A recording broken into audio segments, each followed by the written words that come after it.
முருகன் பாதுகாப்பின் கடவுள். முருகன் என்பது சிவபெருமானின் ஆற்றலில் இருந்து பிறந்த சக்தி. அவர் பிறந்ததற்கே காரணம் அசுரனான சூரபத்மன் பூமியை துன்புறுத்தியதுதான். அந்த அசுரனை அழித்து உலகுக்கு அமைதி கொடுக்கத்தான் முருகன் அவதரித்தார். அதனாலே முருகனை வணங்குவது என்பது நம்ம வாழ்க்கையில் உள்ள எதிரி சக்திகளை அழிப்பதற்கான ஆன்மீக வழி. முருகன் வழிபாடு எதிரி தொல்லை நீங்கும் விதம் உண்டு.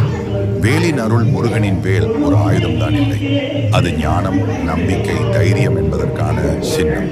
நாம் முருகனை மனமாற நம்பி வேல் வேல் வெற்றி வேல் என ஜபித்தால் அந்த அலைசக்தி, பாசிட்டிவ் எனர்ஜி நம்மை சுற்றி ஒரு ஆன்மீக கவசம் போல் உருவாகும்.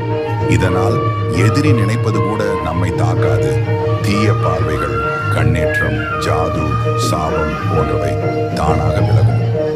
2. முருகன் 6 முகங்களின் அர்த்தம். முருகனுக்கு 6 முகங்கள். ஷண்முகன்.